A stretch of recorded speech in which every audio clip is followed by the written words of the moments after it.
Thanks. All right. So this is a meeting that is mostly focused on theory, but I thought I will give you a flavor of what AI or machine learning can do for cosmology, so we can have some baselines and we can compare to. And so let me first ask the question: why do we do observational cosmology? Right? It's because there is big discovery potential. Maybe we'll discover some new phenomenon, maybe some new physics. What do we need to achieve that? We clearly need new data, so that means new instruments, new telescopes. We heard some talks about that already. We also need to compare the data to the models. So we need to develop new models, well, better models, simulations, nuisance parameters, astrophysics. We need to develop understanding of that. So that's all physics and astrophysics and cosmology. But then finally, we also need to do better data analysis. In particular, we want to develop computational analysis methods that are in some sense optimal, robust against systematics, interpretable, computation feasible, all of that, right?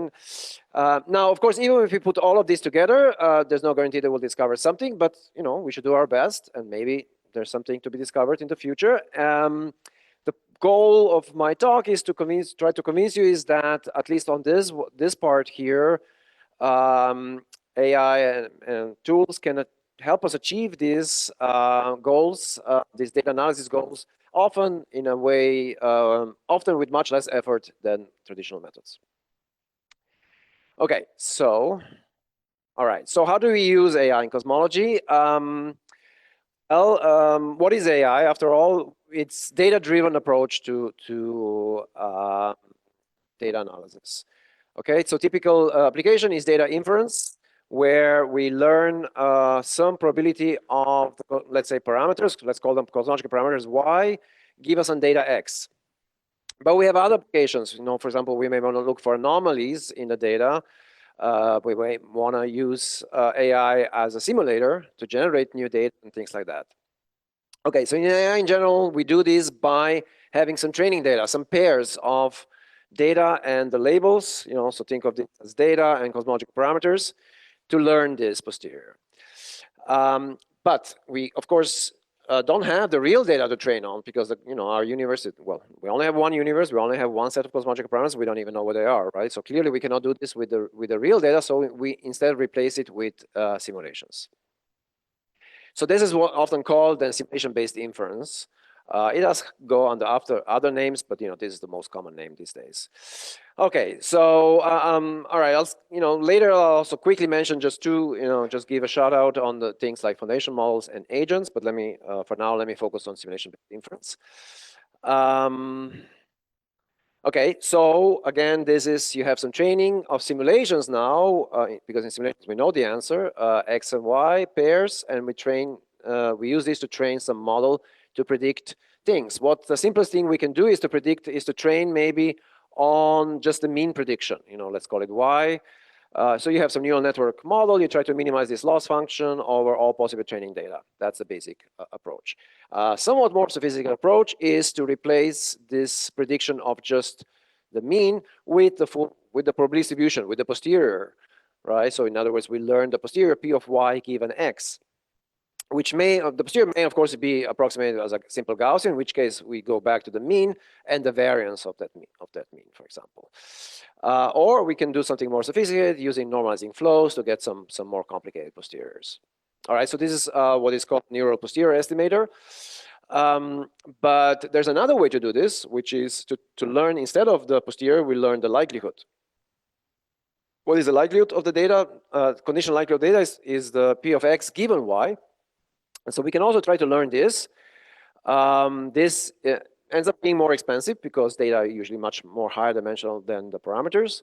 But we can still do inference with this because we can use Bayes' theorem to invert basically P of X from P of X given Y to P of Y given X.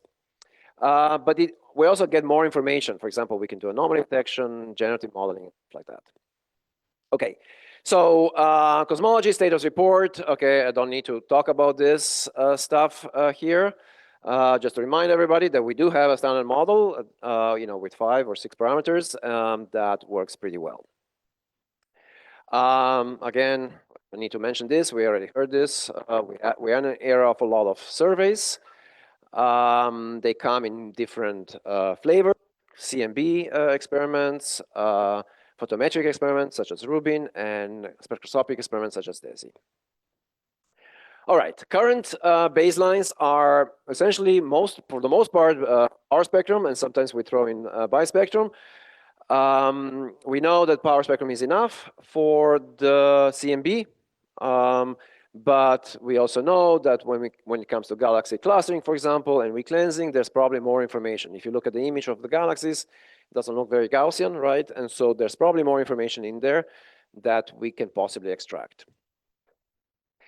Okay, there's one more standard baseline right at the moment, galaxy surveys, which is that we do baryonic acoustic oscillation extraction. This goes beyond the linear theory, so it does use high order information, and it works pretty well. And so that's a standard method that has been developed quite well. And the question is, can we do better? And in particular, of course, can AI do better? And of course, again, just one more thing, right? Just to remind this morning's talk by Satya that there's some evidence, let's call it, for deviation of the model from the lambda CDM. And the question is again, can we test it? Can AI do something to improve the errors on this and verify this, even in the absence of getting new data? And of course, getting new data is one way to go about it. Okay, so let me talk about first the BAO with field level inference. This work led by Adrian Beyer and Liam Parker. And here we're talking about field level inference with either forward model or with CNN. But the basic idea is, can we go from the final image of the data to the initial conditions? And then can we get baryonic acoustic oscillations from these initial conditions? Because we know that nonlinear evolution smears out the baryonic acoustic oscillations. So if we can reverse this first and then measure the baryonic acoustic oscillations, then there's a hope that we can do better and get smaller errors. Okay, so there are two ways to do this that I'll talk about. One is the forward model approach, this Bayesian approach, which is this idea that we can reconstruct initial conditions by setting it up as a Bayesian problem where we have some data, let's say galaxy positions. We have some forward model that starts from initial conditions, initial modes S, and some cosmological parameters lambda. And we have some likelihood that looks like this. But then we also have this initial modes, which is a Gaussian prior in power spectrum of the linear perturbations. Okay, so what do we need? So this is, very challenging, multi-million dimensional parameter space. The forward model needs to be differentiable if you want to sample in millions of dimensions. And finally, we need a fast sampler. Okay, so yeah. Good. Let me see if I have that here. No, I don't have it here. Okay, differentiable.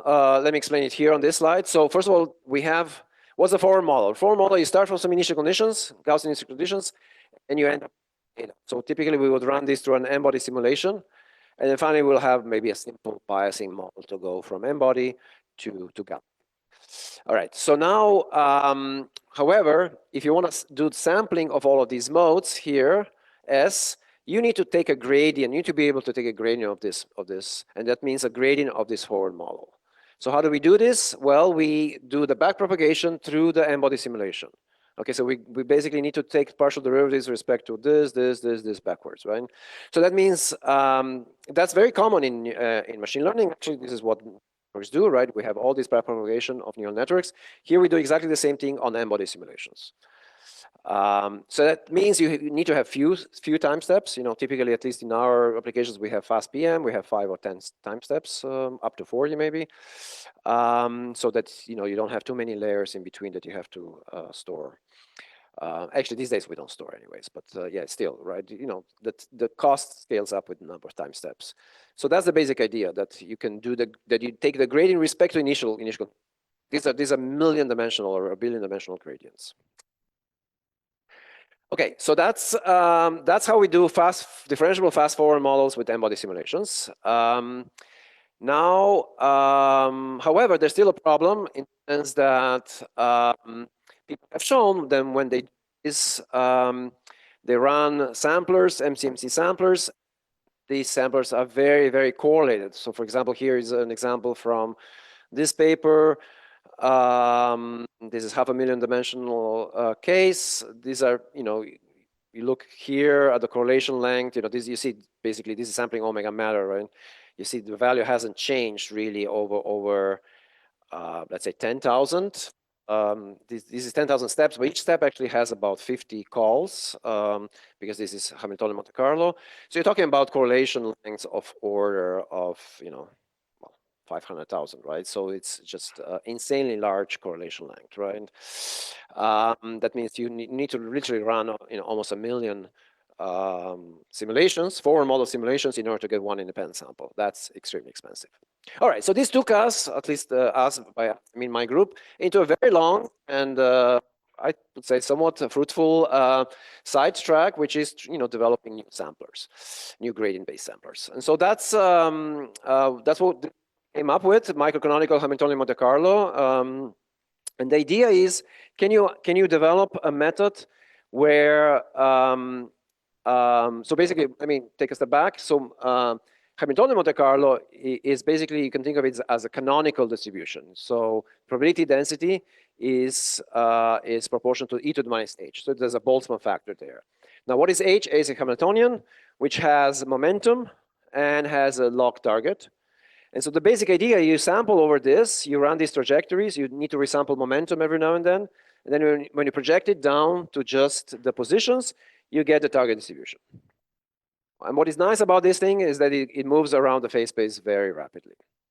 Okay, so now microcanonical, the question that we asked was, can we do the same thing, but with a delta function in terms of energy, rather than Boltzmann factor here? All right, so it's microcanonical instead of canonical.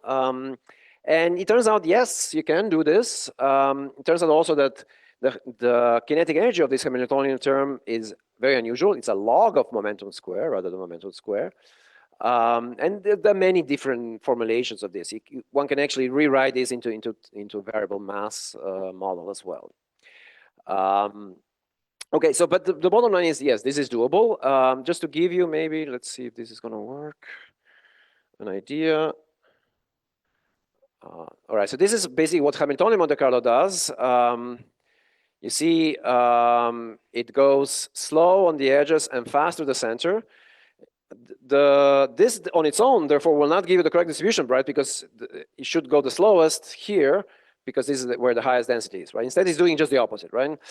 That means you need to resample momentum in this case. Now, if I show you then how the Hamiltonian Monte Carlo does, microcanonical does, you see it's actually slow in the center and very fast on the edges, right? So that's our, part of the argument why we argue that this is, a maybe more efficient sampler. All right, so we've tried this on many different examples. It does work a lot better in some applications, but let me skip that. I'll show some more examples, applications of cosmology, but before I do that, I just want to, just give you quickly the recent developments. We have a whole bunch of papers. We have added metropolis adjustment. That's this one, MAM's paper. But the one actually that I find particularly interesting, that you can run this on several different chains, which, they can talk with each other, do mass matrix preconditioning, as we call it. But in terms of wall clock time, this really leads to massive improvements. For example, here are the examples in terms of wall clock time compared to what the standard NUTS would do, right? You see, basically, there's literally orders of magnitude difference here. So these kind of ensemble methods are well adapted to the GPU architectures, because you can, on a GPU, you can run easily thousands of chains in parallel. And in terms of wall clock time, this can be really advantageous, right? So I think this is potentially one direction where the samplers are going, and hopefully will make things a lot, at least in terms of wall clock time. Okay, so this sampler is particularly powerful as a function of dimensionality. Here's a simple Gaussian example. This is our MCLMC, and these are the Hamiltonian Monte Carlo here, Langevin Monte Carlo here, with and without a metropolis adjustment. You can see basically that it's actually the fact that we don't adjust metropolis, we don't have metropolis adjustment that actually makes this scaling dimensionality independent. So that as we go to high dimensions, for example, in this case, 1 million, we are already about 1 to 2 orders of magnitude faster than other samplers. And then if you think of scaling this to, let's say, 1 billion, which is really what we need for cosmology, then this will be even more so. Okay, so back to cosmology. We are not the only ones doing this reconstruction of initial conditions. In fact, we'll have talks about this this week, but here is an example from this paper. It's not my work, but basically the idea is, you have some true density and you try to reconstruct it, right? And this is basically the mean of reconstruction, this is the variance coefficient. In this case, they did 64 cube mesh, so roughly 250,000 dimensions. But again, to me, the most interesting plot is this one here, which shows that MCLMC is about 1 to 2, well, at least 1 order of magnitude faster than other samplers they've tried. Okay, and so again, this is at a 250,000. If you need this at 1 billion, then it will be probably 2 orders of magnitudes faster. Okay, we have also been doing similar things in these papers here, and this certainly is one way to go after the initiations. However, we have also been doing simulation-based inference approach where you just train a CNN and try to reconstruct initial ways. And it turns out actually CNN is just as good as this sophisticated methodology I was talking about so far in terms of this field level inference. This CNN-based reconstruction also works very well. In fact, it's even slightly outperforms the other one, and it is much faster. So this just goes to say, right, that these days machine learning really it's hard to compete against machine learning, right? Because it just works really, really well. All right, so here is an example of Fisher matrix calculation of how much can be improved. We are expecting maybe a factor of 20 to 30% in each of the two BAO components, for a total maybe of a factor of 2-ish in terms of figure merit. I think 2-ish is probably too much, but here is an example of what we can hope to achieve. This is from Adrian's paper in preparation, but you can see basically the CNN. Okay, now I'm actually confused which is which. But basically you can see relative to the standard reconstruction, maybe there are about 20 improvements. Okay, so 20% improvements. Okay, are they good or not? 20 to 30, let's say, maybe. Maybe we can get up to a factor of 2 in terms of equivalent volume. That's pretty good.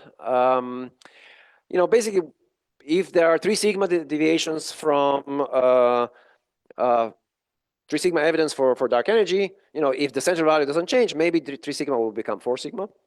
But of course, central value can also shift, in which case maybe it becomes only 2 sigma or 4 sigma. I don't know, right? So given that we have extraordinary claims by DESI collaboration for evidence for dark energy, even 20% improvements are something worth doing. Okay, so yes.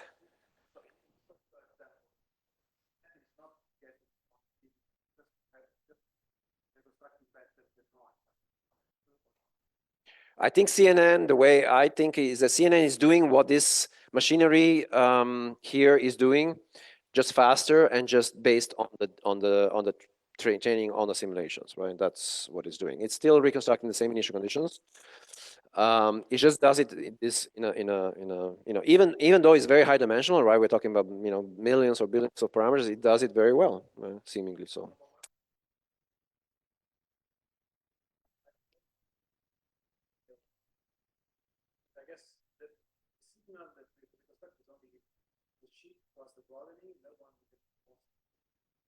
No, but it narrows the broadening, right? That's what it does, right? Well,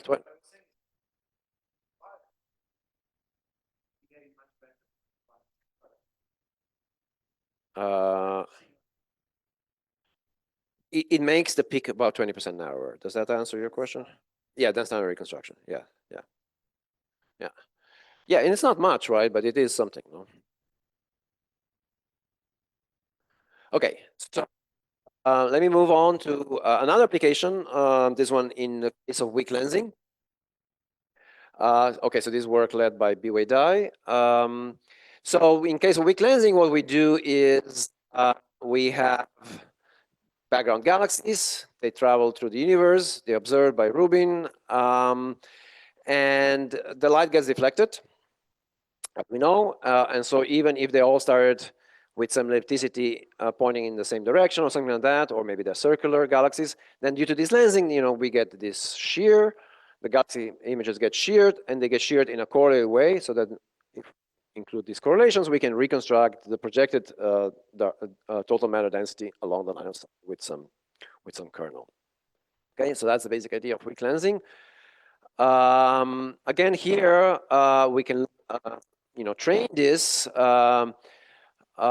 with different possible estimators. Now we could go into this one also with that reconstruction, initial conditions using these forward models. I think this one would be particularly challenging because the data are only two-dimensional, and but the forward models are three-dimensional. So there's particular strong mismatch there between the nature of the data and the forward model approach. So here it makes sense to go straight to the learning of the either posteriors, right, discriminative, or we do this generative learning where we learn the likelihood first, and then we invert it to get we invert it using Bayes' theorem. Okay, so the disadvantage of this one is that this is very high-dimensional data space, and the fact that these things need to be normalized back to the data means that they need to use normalizing flows. Okay, so on the other hand, the physics nature of this is such that we have to use things that makes this easier, this high dimensionality of the data, which means typically we would use symmetries in the data, translation symmetry, possibly rotational symmetry, and the fact that there are correlations on all scales. All right, so normalizing flows, what are they? They're basic transformations from very simple distribution like a Gaussian, univariate Gaussian, to something very complicated. Now, this is a one-dimensional plot, but now imagine, we're doing this, as I said, in millions of dimensions, right? So we envision very simple transformations, which at each step are calculable, but then when you put several of them together, they can generate very rich distributions. Now, why does each step has to be simple? Because at each step, we need to be able to go back and forth. We need to be able to evaluate the function and its inverse. So they have to be very simple functions. And we also need to be evaluating the determinant of the transformation, so the Jacobian determinant. And that's why these transformations have to be simple. Okay, again, what can normalizing flows do for cosmology? They can do several things. They can do inference, all right, by likelihood, giving the likelihood conditional on it to get the posterior. They can generate samples, so in other words, they can be simulators, and they can do anomaly detection. Okay, I'll talk about all of these applications. This is based on these kind of the methods we developed. The most recent one is multi-scale flow, but before that we had something where we also included translational and rotational symmetry. All right, so what do we do? I already shown you these simulations before, right? The fast PM simulations, which I mentioned earlier, they are differentiable. Here, we care about differentiability. We just care about making very fast simulations. Then we slice them up, and then we do the ray tracing, right? Because the deviations from the straight line actually are not completely negligible. So we need to go post-Born approximation, as we call it. And so these would be basically typical slices through the simulations. This would be the low redshift one, which has a lot more nonlinear structure, and this would be the high redshift one, which is much more Gaussian. All right, so this is what then this result looks like on a realistic survey such as hypersupreme cap. You see there's a lot of gaps here. It's due to the stars, due to the fact that they haven't observed the data.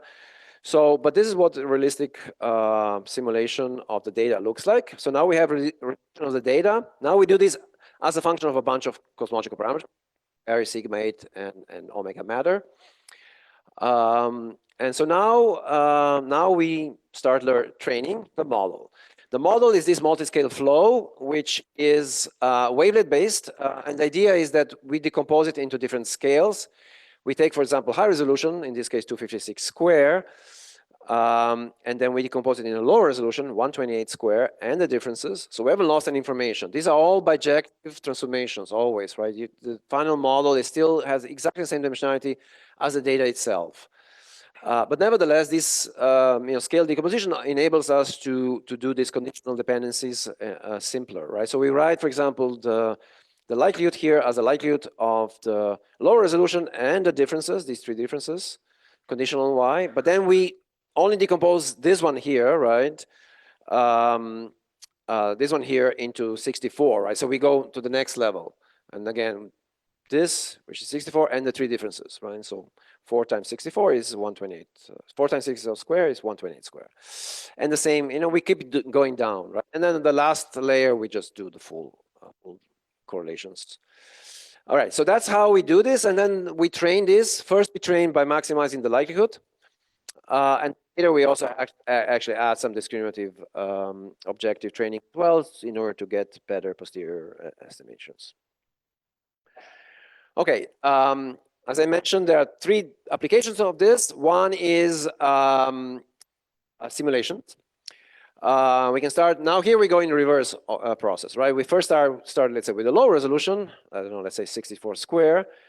We pass it through the normalizing flow, we get mapped like this. Now we can upscale this, right? By using those conditional dependencies that I've shown you on the previous slide. So we can add 3 more maps at 64 square in order to get a 128 square map. We can do it again and again. So we went all the way to 512 square. So that's 250,000 dimensions. When we compare this to the training data of the power spectrum and one-point distribution function, we get perfect results. So at least in terms of these simple summary statistics, we think we're doing well. All right.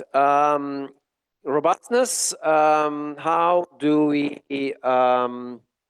identify unknown unknowns? Because that's one of the big questions, right? Sure, yeah, you're doing this, but how can you be sure? Of course, you can never be sure, but you can at least do some checks and balances. Here's one where you try to compare the inference as a function of scale. Because this is a multi-scale flow, we can actually do the likelihood analysis on all possible scales, and we can compare them. So here, for example, I have results at different scales. These are different colors. If everything works, then they all the posteriors overlap. However, if in this case we have added wrong noise into our training compared to the data, and in this case you see the posteriors are not consistent with each other. That's one way to do this, right? So in the power spectrum analysis, we are very familiar with this, right? We always check whether the power spectrum is consistent with the model as a function of scale. The point here is we can also do similar things with machine learning methods. Okay, the one that I think is more interesting is detection using density estimation. The basic is the following. So you learn these densities as a function of these parameters y. Let's say you maximize this over y. This will, then you look at over the training data, the distribution, what it looks like, it will be something like this, right? It will be peaking somewhere. So this would be, typical distribution. So think of it of the chi-square distribution. That's a generalization of that. This one is literally log of the density, which is what chi-square is. So this is from the training data. Now imagine you bring in new data, which is out of sample, as we call it. So it has been generated from the same simulation. Now, if there's some anomaly in this new data, then there's a chance, very high chance, that this density estimation will give you a very low value. In the language of chi-square, we would get high chi-square, right? So high chi-square is really the same as low density, right? Because density is e to the minus chi-squared. So that's the basic idea, and we've tried this on the simulations where we have injected, for example, baryonic effects that were not there in the training data, and these are basically these so-called ROC curves, which tell you how well this thing is doing. Function of scale, and it's a function of different training models. The point is just, this is as a function of number density of galaxies of the weak lensing. Basically, you see some of these. So if it's a long diagonal, then you're not doing anything good. But if you the further these curves are to this kind of edge, the better you do. If we try to quantify these ROC curves in these terms of numbers, basically different flows, have different performance, but they all have something that they're doing something good. All right, so basically this can in principle be able to identify unknowns. And in fact, what is interesting is we have tried this method on our real data of hyperspectrum CAM, compare simulations, and we found basically the real data were very low density compared to the training data. So we, were scratching our heads for a while. Then we realized we did not account for the clustering of the galaxies towards galaxies, which we thought was not very important, but apparently seems it is. Now we have added that into our training, and now we actually get the density estimated to be, somewhere right in the, close to the middle of the simulation training data. So we think that now, at least by this test, we have passed this test, and therefore we have a realistic representation of the data. Okay, good. So what about interpretability? Yes. Yeah. Yeah.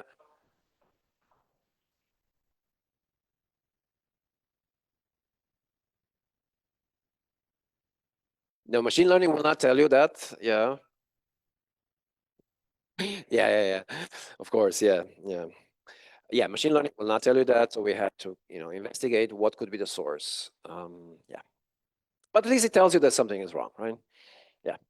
Better than nothing. All right. What about interpretability? Well, for example, imagine you have.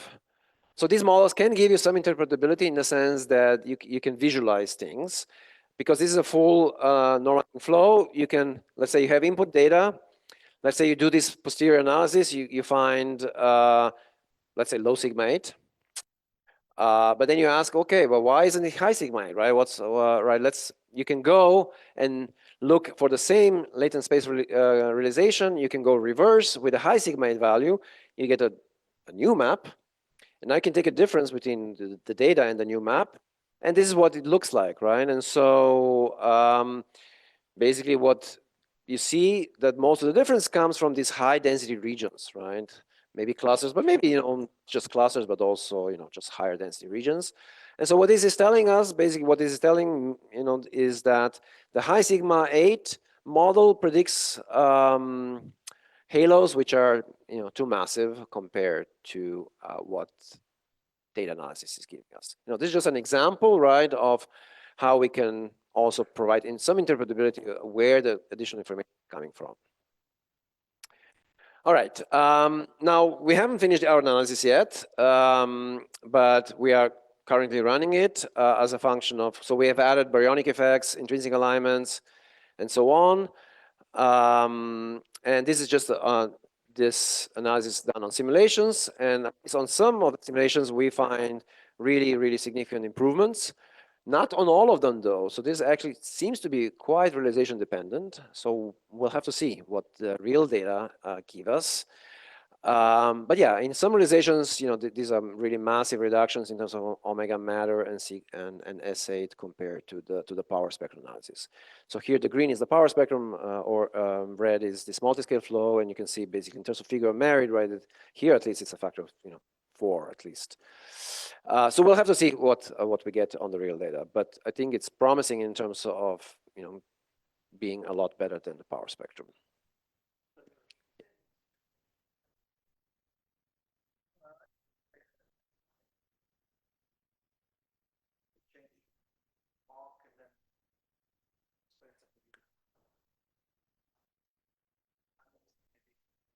You're talking about power spectrum? Yeah. You're asking me why is it so cosmology dependent? I don't know. Yeah. But that's a good question. Yeah. Okay. Now we have a data challenge on the weak lensing. So if any of you are the weak lensing aficionados, this is at NeurIPS this year. It's basically this data that I've just shown you, just simplified version. Okay, and so I'm not going to go into the details of this, but we basically provide a grid of training data of 100 simulation, 100 different cosmological parameters. We put in some systematics such as baryonic effects and noise and so on. Yes, we provide the training data and everything, and so we hope that machine learners will maybe pick up on this and see. And I'm actually very interested what they will come up with. And we actually have two phases, which is also phase one is just cosmological parameters. Phase two is actually anomaly detection. We will inject the simulations with some anomalies, let's say baryonic effects, intrinsic alignments, noise, stuff like that, and we'll let people to decide which of the test data actually have anomalies and which don't. So yeah, the timeline is basically we released the data a couple of weeks ago. Now, at least this phase one, phase two is about to be released soon. It's open now, and we're waiting for submissions. And then there will be at NeurIPS workshop. We'll workshop and discuss winners and so on. Okay. So all right, I just want to do a quick shout out just to where machine learning AI is going. One is foundation models. They are getting more and more popular. These, especially multimodal ones, where you try to take information from different surveys. For example, maybe you can do imaging and spectra, or imaging, spectra, and photometry, and so on, and you put everything together into single latent space representation, and then the claim is that all the downstream tasks can be done from that you can do better than just individual data sets. All right, so that's one thing where some of these cosmology data are data analysis are going. And the second one is the agents, right? Which is that we may actually be at the verge of doing science differently. And there are types of agents. One is, I would say, relatively not too controversial, which is an agent you type into your LLM style. Okay, run me analysis of, I don't know, let's say, supernovae data with this particular cosmological model and output the parameters, and posteriors, and the plots and everything, right? So my student Liam Parker is working on that. I've seen the prototype, seems to work quite well.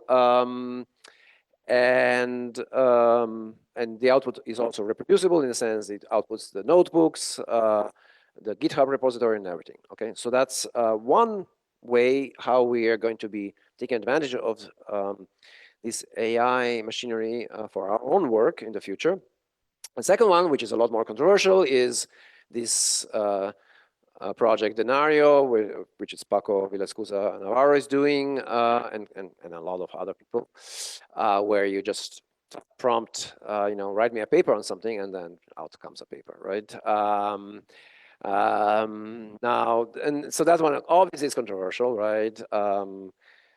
The fact that papers look reasonable, I don't know if that's a plus for them or a minus for us, because maybe we're also writing crappy papers, So we'll have to see where this goes, right? But I would say, at least in terms of this one, I think it will give us the freedom to spend less time on coding and debugging our codes, and maybe more time on thinking. So maybe that's a good thing for us as a field.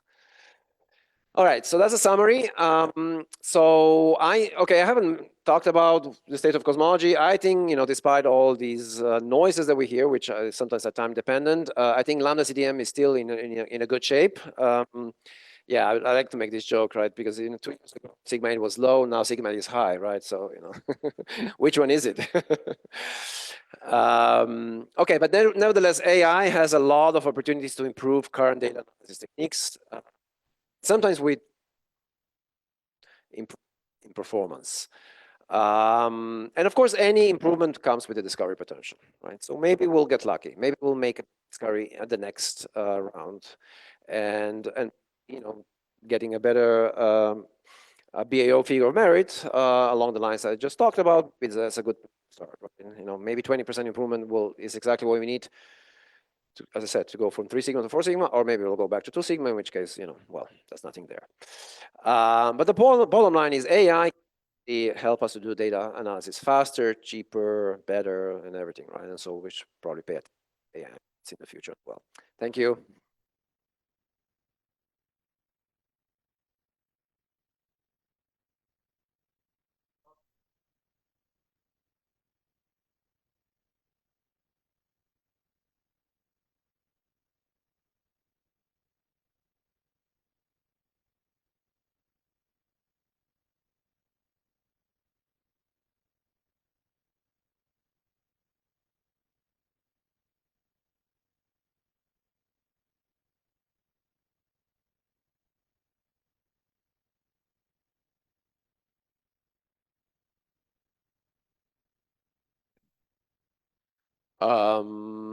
So it's true I focus here on this flow, but we do have a paper where we do this, where we go directly to the posterior, okay?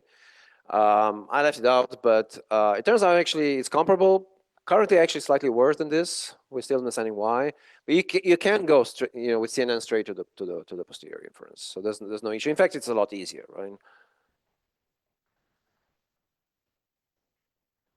Yeah, no, I'm saying we have also done where we train directly on the posterior. That works. So it also gives you other things like anomaly detection and yeah. Now, in terms of smoothing, well, I haven't discussed in details, right? But you see, there are all these conditional dependencies here, right? So it doesn't necessarily matter so much how you write it, but you cannot lose any dependence, right? So the reason I think this one is nice is just that you have a clear separation of scales, and therefore you can do this test as a function of scale. That's the main advantage, right? So because they're not correlated, right? Well, they are correlated, of course, in these conditional dependencies, but at least you can write down the likelihood as a function of scale, and so therefore you can test the results as a function of the likelihood.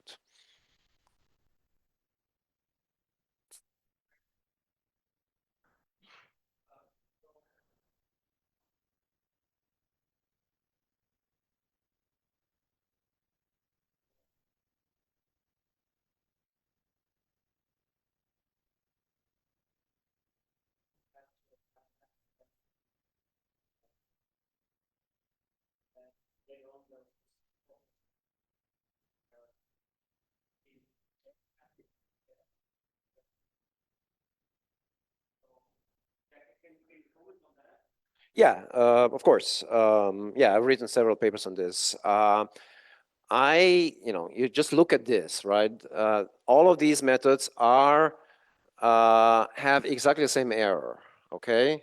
Same error, which is less than, let's say, 1%. There's no advantage in these here compared to this one. They have the same error. And this one is 2 orders of magnitude faster. Okay, I mean, now you can choose whatever you want, right? It's up to you. But I think, as we scale this up to a billion, it just makes absolutely no sense to insist on something that is asymptotically unbiased when these are clearly also have sufficiently small bias so that it's irrelevant. Because there's always bias variance trade-off, right? And all you need is bias to be less than variance. But these conversations, yeah, I mean, again, people have, or especially statisticians have been resisting, these methods which the bias is not exactly zero. But statisticians are not running these billion-dimensional problems, right? So it's easy for them to say that, right? But when something is costing you 1,000, right? And it's clear that you're not benefiting, then I think it becomes a question of why want to have metropolis adjust when it's got much, right?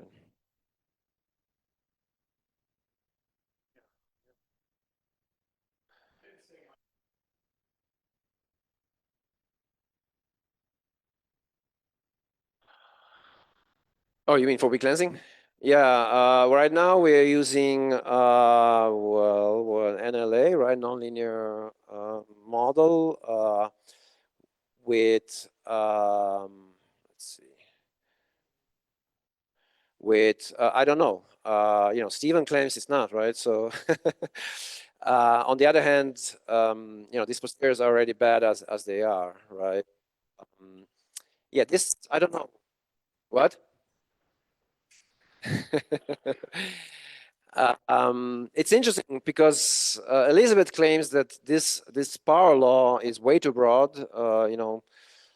Elizabeth Krauss, and it should be a lot narrower, and then actually negligible for redshift bins, right? So it seems like there's a lot of debate still out there, how we should parameterize intrinsic alignments and whether they're important or not. I don't know. Yeah.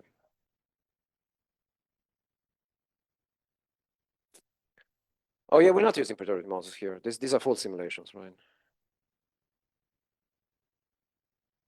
Yeah, no, we do this one plus delta enhancement, right?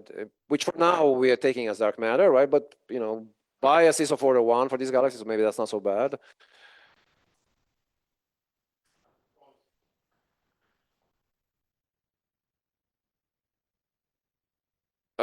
Sorry.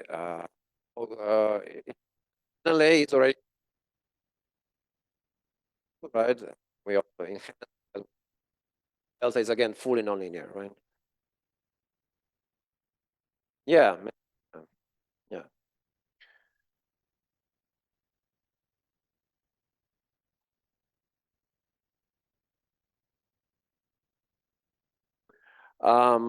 We have not thought about galaxy clustering applications because I don't think they do.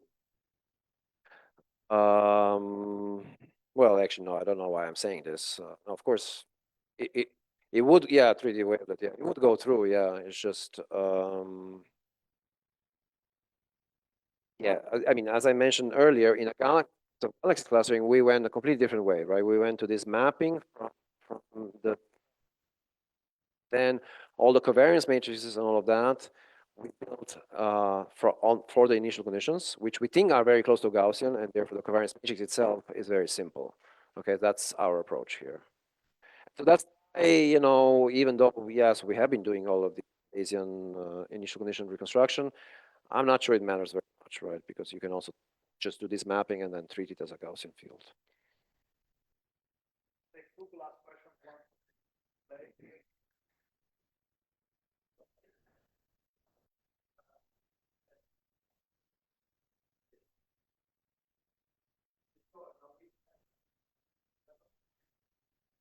Sorry, say that again.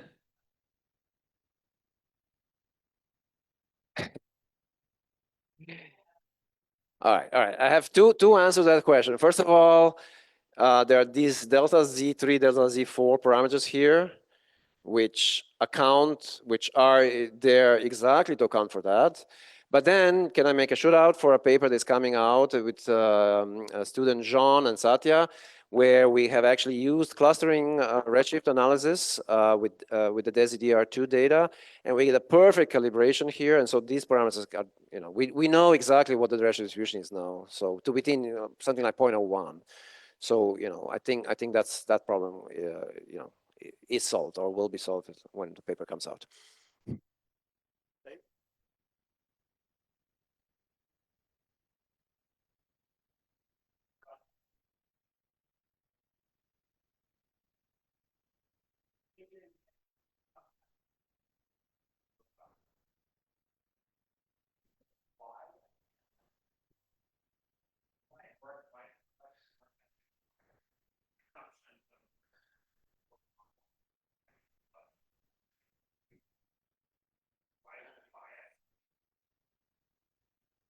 Well, I mean, I guess the first order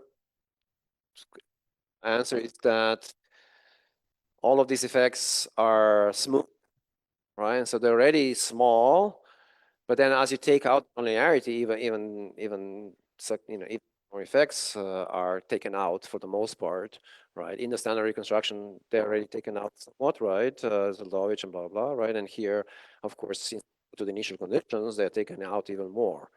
And so that's the basic argument, I guess. But of course, it all needs to be tested and verified and demonstrated. Okay, so just with that.